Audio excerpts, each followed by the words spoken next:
One question that I would ask is just why? One of his goals with this place was, he said, I wanted to be right across from a visitor center. So when people who wouldn't normally come to a restaurant like this, they would see it, they would be motivated by it, they would stop by and come, they would see that Memphis is not just, what they hear on the news. I pray mercy on the souls of the individuals that took my son from me. It's painful, but something good will come out of this.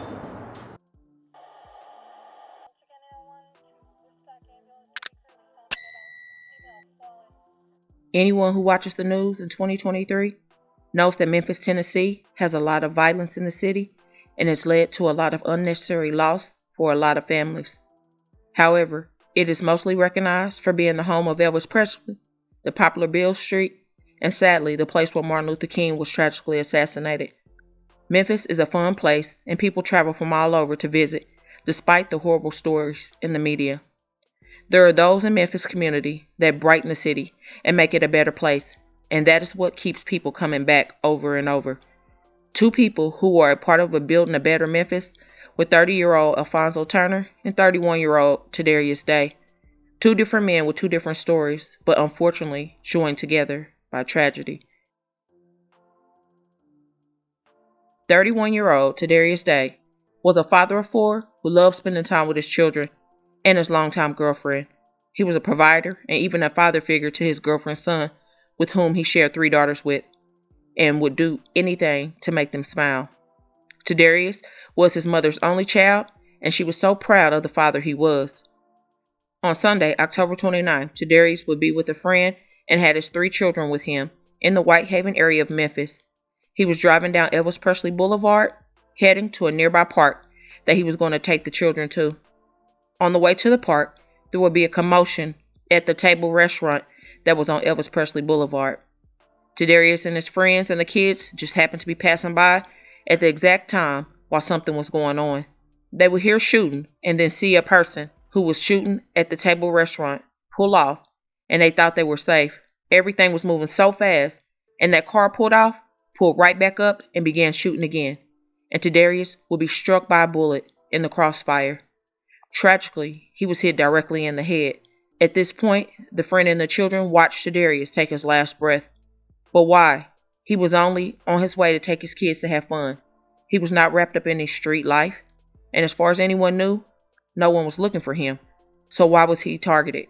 Sadly, it was not a target, and Tarius would be caught in the middle of a person shooting at another man who had just shot at him in order to protect his business. See, I told you there was 2 special men in the beginning of this video, and 30-year-old Alonso Turner is the second man I want to tell you about. See, Alonso was the owner of the table restaurant, and his motto was to inspire laughter, love, and memories with good food at the center for his establishment.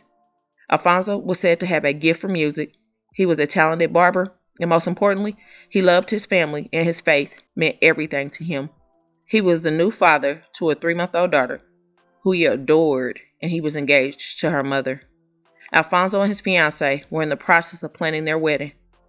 On that Sunday, October 29th, Alonso and his fiancée were at the restaurant just moments before all of the chaos took place that day. During the shooting that day, Alonso would be alerted to someone trying to steal cars at his restaurant, and he would go outside and would have to end up using his firearm on the would-be robbers to get them to flee the property. They did just that, and this around the same time Tarius and his people were riding by. Once the thieves swung back around, not only did Tarius get hit, but Alonso was shot as well. He was still alive when authorities arrived and rushed him to the hospital. Family and friends were praying for him to pull through, and it would be a long night. The next day, sadly, Alonso succumbed to his injury. Now there are 5 kids that lost their father and 2 women who lost their men for no reason. Another senseless act of violence. The getaway car will be spotted the next day. It was an all-white Infiniti Q50, and it had been reported stolen as well. Homicide investigators identified the car as the suspect's vehicle for the homicides that took place at 3250 Elvis Presley Boulevard. Officers attempted to stop the vehicle in the area of New Allen and Fraser Riley. However, the driver refused to stop, and officers pursued, and eventually the vehicle was stopped and officers detained 3 adults that were in the car. It was 2 males, 1 female, but the female was later released without charges. One of the men taken into custody was 20-year-old Darian Banks, who was the alleged gunman and was charged with first-degree murder ×2, theft of property between $10,000 and $60,000, possession of a prohibited firearm, and evading arrest. The other suspect was 22-year-old Michael Schaefer, and he was charged with theft of property, $10,000 to $60,000, and evading arrest. I'm glad that they were caught so quickly because the Winter Haven neighborhood is in deep sorrow behind these 2 losses. Both Tarius and Alfonso's mother spoke of the good men they were, and both were their mother's only sons.